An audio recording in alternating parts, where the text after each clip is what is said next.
So, time to close out the superheat action for 2024 as bringing it to a close, DD2 Masters, before we make our way into the grand finale. Here's your grid for the superheats, taking place over 12 minutes plus an additional lap. Well, it's pretty much wrapped up for Alex Fielenbach from Kraft Motorsport. He once again starts from pole position, but an interesting battle has developed in the championship permutations because Michael Becker and Bastian Krapov, who start second and third on the grid, are respectively second and third in the championship standings, approximately. Lukas Lippert starts from the outside of row number 2 with Alexander Seibt and Klaus Parnett rounding out row 3. Michael Heibert, Marco Winkler, Tanju Yildiz and Martin Berger round out the 10-strong grid. Fielenbach, as we've already been talking about, has been absolutely unstoppable. You know, runs to the Nürburgring Langstreckenserie in a Porsche Cayman GT4, and you know, you look at his track record so far. Even with the point standings, he wins this. It's job done, and in his debut year as a DD2 Masters driver.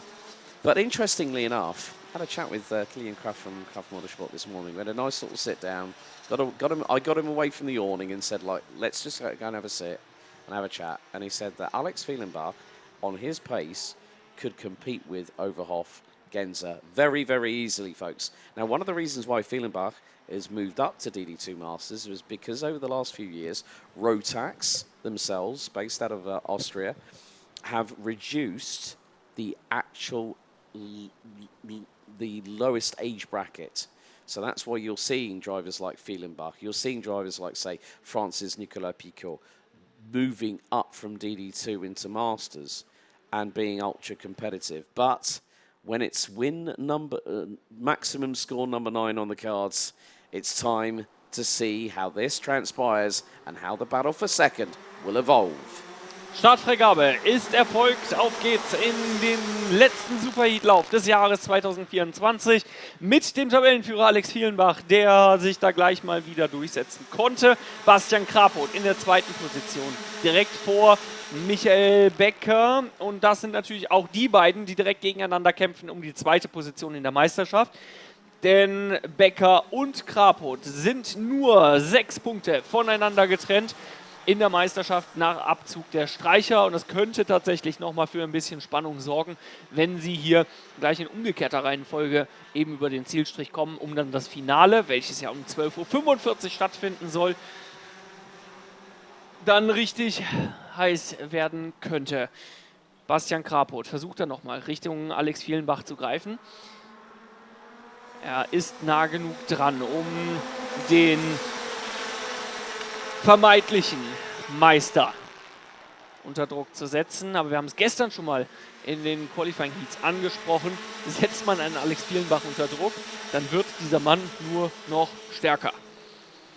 Yeah, all it takes is a little bit of pressure, and that's effectively the motivational kick up the backside that drivers need in order to spur them forwards. But Alex Fielenbach, knowing that how he can dictate how races have gone, and when he's had 8 wins this year, you look at the points tally for the driver from Kraft Motorsport so far this year.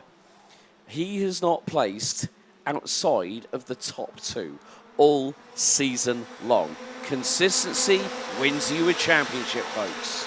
You need to strike one race out. You need to. Yeah. And that's his second place. From Wackersdorf for the season opener after the qualifying heats. So okay, so let's put it into perspective. Wackersdorf, second after the qualifying heats, second after the final intermediate classification, wins the final. Clean sweep at Genk. Plays second behind the Dennis Thum show at Amping at round 3, despite the fact that Dennis Thum was doing double duty. And credit where credit is due for that one. That round. That was highly impressive. Right in the middle of the German summer. It was hot. And then we went to Kaupen.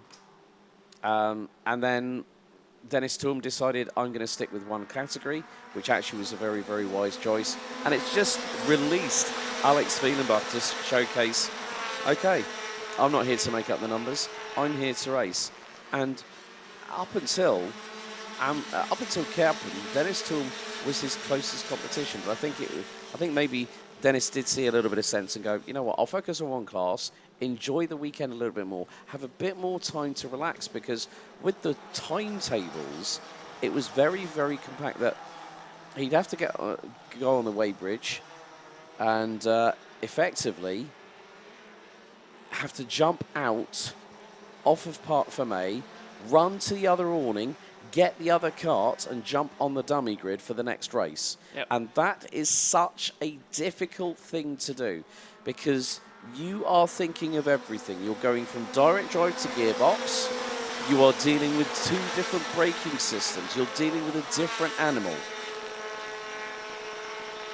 Wir wollen uns natürlich auch wieder ein bisschen auf das Rennen konzentrieren, welches wir hier gerade sehen. Und Alex Fielenbach kann den Vorsprung wieder ein bisschen ausbauen, während der dahinterfahrende jetzt Michael Becker alle Hände voll zu tun hat gegen Bastian Krapot. Die beiden wissen, dass es um die Vizemeisterschaft geht. Im letzten Jahr Meister geworden ist ja Dennis Thum. Dennis Thum, ja. Mhm. Also versuchen wir den Nachfolger von ihm im Jahr 2024. Yeah, I'm trying to remember myself now because I commentated in 2020 and 2021 before you took the reins. So there's a lot of history that both of us have covered in this championship. So more to the point, there have been some. I'm wondering, Dennis Schellenberger is a name that rings a bell. 2022 and 2021. So yeah, Schellenberger won in 2021. That was a great couple of race seasons for him. I know that Tim Miekemetz won in 2020 for DD2, but yeah, Alex Fielenbach on debut. It's very much akin to what we've seen with Hannah Zuberfeld this year, that they've moved up a class and instantly it's a case of, with Hannah's, it was difficult to see whether he was going to be able to sink or swim, and he's very well swum with it. But now, Michael Becker is closing in and he's got the race lead. You know what? I think Alex Fielenbach has gone, you know what? I've had enough wins. I want to fight. I want to fight. I want to have fun. I want a challenge. And now, and he's just gone to Michael Becker. He's probably just waved him through, go, Michael, you go first. I think he might wait for Basti to go through as well, Bastian Kapot. And really good to see him with with Christian and Maxi Fleischmann, of course. Maxi, a man who's also won tickets to the grand finals. I first met Maxi when he was still a racer back in the Euro Trophy in 2018 and 2019. Was very, very competitive. And here comes Bastian Kapov up the inside. So there begs to be a question here, because Alex Fielenbach's last lap was a mid 52.3. Becker and Kapot running in the mid 51.5s. Ja, und Alex Fielenbach muss jetzt auch noch Lukas Lippert ziehen lassen. Auch wenn er sich da jetzt wieder vorbeikämpfen kann, aber 5 Minuten 30 vor Ende des Rennens sieht es jetzt eher nicht nach dem nächsten Saisonerfolg durch Alex Fielenbach aus. Wer weiß, was die beiden aktuell davor haben.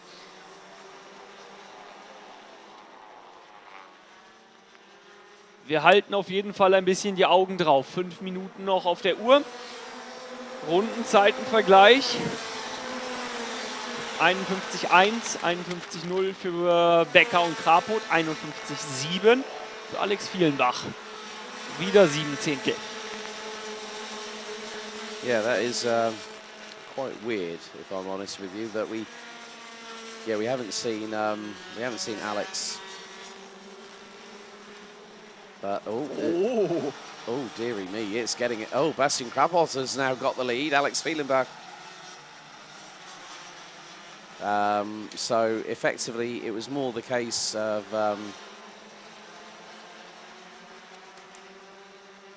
sorry, we're scribbling on a piece of paper at the moment, talking about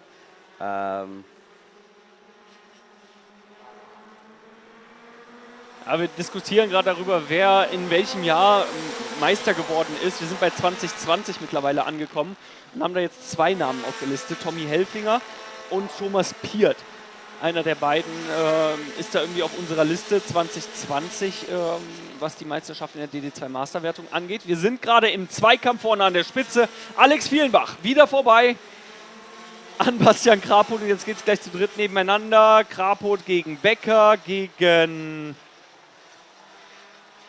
Den haben wir dann noch, Lukas Lippert. Right, okay. Champion in 2020, Dennis Thum, according to the archive I've just pulled up. Timo Haug and Daniel Schallenberger were in the fight. Yeah, Timo Haug got an exclusion at Mülsen because we ran on two race day formats. So Daniel Schallenberger, yeah, so we're doing a lot of talking here. So Dennis Thum was the champion back in 2020, including mit Punkte mit Streicher insgesamt 270 Punkte von der Timo Haug, der hat 194 Punkte, dann an dritter Position der Daniel Schollenberger, vierter war Marco Winkler und fünfter Stefan Grabau war auch in die Meisterschaft, Klaus Panett. Dann kommt der Tanju Yildiz, Andreas Frenz und Konrad Bayer, ein vorgängiger ehemaliger DD2 Mastersfahrer, der ich sehr gut kenne. Der wohnt in die Nähe von Düsseldorf, Mettmann. So yeah, quite a few names that I've met over the years, but I think it's nice that Alex, I think, might have just lifted off the throttle a little bit there, just to go, as you rightly said, I want to have a little bit of fun to end the championship year in the right way. And Bastian Krapot is now trying to launch the 510 from FM Racing. Oh, and Michael Becker dives up the inside of turn 3 and nearly allowed Lukas Lippert. And now we've got Alexander Seibt and Klaus Parnett closing in. Oh, Sebastian, bleib vorsichtig. 1,7 Sekunden nach 11 Runden zwischen den Top 6. Ja, bis hin Richtung Klaus Parnett. Also das ist hier mehr als nur spannend, dieses Rennen. Und wir sind gespannt, was da eben auf den letzten Metern noch passiert.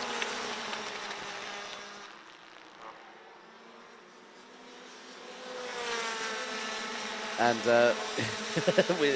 yeah, so you look at it, the last, we're going to have our first new champion in 5 years. So 2020 Dennis Thum, 21 and 22 Schollenberger. Thum took the title last year. And well, with the way things are going, well, Alex Fielenbach has decided, you know what, I've had enough of the playing around like kids in a playground, battling over the last swing. I'm going to get away and, you know, make it count, because now we're going to go on to the penultimate lap of all our superheats in 2024. Alex Fielenbach leads from Michael Becker, then Bastian Krapot, Lukas Lippert, Alexander Seibt. And we're even, oh, good. There we go. Yeah, Tommy Helfinger was, I still remember he had 3 wheels on his wagon at Wackersdorf when he was running in Sodikart. I think that was running on a Sodikart chassis. He ended up, I think it was one of the front wheels went asunder during qualifying or one of the races, and yeah, he was not best pleased. I think whoever tightened up the wheel nuts on that wheel definitely got a little bit of a talking to. But we are coming down to the last few seconds, about 1,500 meters of our last superheat for 2024. Kraft Motorsport's Alex Fielenbach came into this season and has been Mr. Consistency. One more tour to go. Becker second, Krapot third, Lippert, Seibt, Parnett, Winkler, Reibert, Yildiz, and Berger rounding out the top 10. Look over the left shoulder, a la Ben Barnacote back in his days in Kart Masters. Fielenbach is literally corners away, and it's going to be in the bag on debut in the DD2 Masters category. It has been a run of form that nobody would have seen coming. I think the most consistent since then was Dennis Thum back in 2020 with a very different points format and a very different race weekend format as well to boot. But out of the final quarter, it's 9 maximum scores. Fielenbach has pretty much got the title in the bag as he wins the DD2 Masters Superheat here at Mülsen. Gratulation an den 9-fachen Saisonsieger Alex Fielenbach. Dann Becker, der seine Position des Vizemeisters noch einmal unterstreichen kann. Bastian Krapot auf 3, Lippert auf 4. Und auf 5 folgt dann, wenn ich es richtig gesehen habe, Alexander Seibt. Genauso ist es. Klaus Panert auf 6, Marco Winkler, Michael Reibert, Tanjo Yildiz und Martin Berger. So das Resultat am Ende. Gratulation und wir freuen uns jetzt schon auf das Finale. Um 12:45 Uhr, in wenigen Sekunden, geht es dann weiter mit dem ersten Finale des Tages und dann nämlich in der Rotax-Mikroklasse.